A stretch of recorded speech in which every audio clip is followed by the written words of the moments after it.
ఎందుకు ఇంత ప్రపంచాన్ని అవతార సినిమా ఎందుకు చూపిస్తాను వచ్చింది అంటే చాలా మంది డబ్బులు ఉన్నవాళ్ళు కూడా ఏదోదో బిజినెస్ ఎక్కడెక్కడ ఒక ఏ కంట్రీలు బిజినెస్ చేయాలంటే 4 star hotel 3 star hotel 7 star hotel అంటారు కదా మీరు 3 స్టార్ హోటల్ పెట్టారు కదా బాగా చెప్పారు 3 స్టార్ దీని పేరు 3 స్టార్స్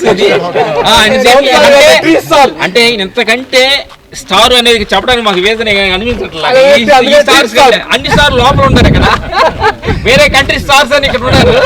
ఏంటంటే ఆ కంట్రీలో ఉన్నప్పుడు వాళ్ళ అద్భుతాలు వెళ్ళి ఫీల్ అవుతారు కదా, ఆ కంట్రీని చేసుకొచ్చి మన కంట్రీ మన ఇండియాకి కూడా ఇలాంటి అద్భుతాలను చూపించాలనే థాట్ నేచర్ అమ్మకి థ్యాంక్ చెప్పాలని చెప్పి మీలో నుంచి వచ్చిన ఆలోచన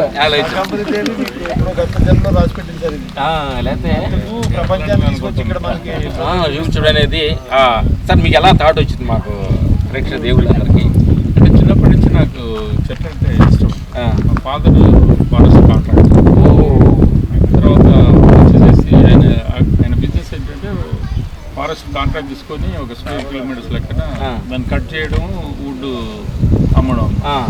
అయితే ఒక టైం రియలైజ్ అయ్యారు కట్ చేయడం ఏంటని రియలైజ్ అయ్యి he made his own forest. అంటే డాడీ అన్ని కట్ చేసాడు, అన్ని ఎక్కువ పెట్టారు అనమాట ఇక్కడ. అట్లాగా అప్పుడు అది ఒక 80 acres లో దాన్ని మొత్తం ఫెన్స్ చేసి ప్రొటెక్ట్ చేశారు అనమాట. దాంట్లో ఏం నాటలేదు, పక్షులే నాటేసినాయి. దాంతో బిగ్ ఫారెస్ట్ అయింది. అట్లాగా అది దాన్ని ప్రొటెక్ట్ చేయడము, దాంట్లో ఎవరిని పోనీకపోవడము, పోయి మమ్మల్ని తీసుకుపోయి దాంట్లో అంతా చూపించడము, చూడండి ఎంత అద్భుతంగా పెరుగుతుంది ఇట్లాగని చెప్పేసి చేయడం, అదంతా చూసరికి అప్పటి నుంచి నాకు ఇంట్రెస్ట్ పెరిగింది. నేను చదువుకునేటప్పుడు కూడా యూనివర్సిటీలో కూడా నేను నా రూమ్లో కూడా చెట్లు పెంచేవాళ్ళం. దాంతో అట్లా అట్లా అట్లా ఇక ఇదైపోయింది. అందుకే అంటే ఈ ప్రపంచాన్ని ఈ అవతార సినిమా తయారు చేయడానికి మీకు ఎన్నాళ్ళు పట్టింది? ఎన్నాళ్ళు పట్టింది?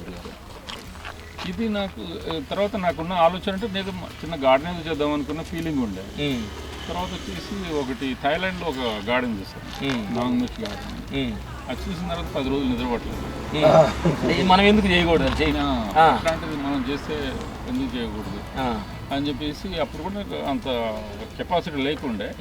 బట్ నాకు ఏ మనీ వచ్చినా కూడా నేను ల్యాండ్ మీద ఇన్వెస్ట్ చేయడం మొదలుపెట్టాను. మీకు తెలుసు ల్యాండ్ రేట్ పెరిగిపోయినాయి. కొన్ని ల్యాండ్స్ ఉన్నాయని అమ్మేసేసి ఈ ఒక దగ్గర కాన్సన్ట్రేట్ చేసి మొత్తం చేయడం.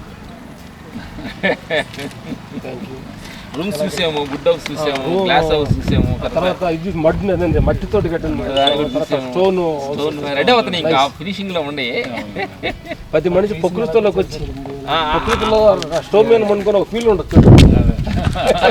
ఎక్కువ 3,500 సంవత్సరం ఆ ట్రీస్ ఎలా ఎక్కడి నుంచి తెప్పించారు? ఎంత దానికి అంత ఆఫ్రికా అంటే షిప్ లో నుంచి వచ్చినప్పుడు గారు అంటే ట్రైన్ తీసుకు అంటే మాకు తలుచుకుంటుంటే ఇది ఎలా వచ్చిందా అని అంటేనే ఒక నిజానికి అందట్లేదు మాకు.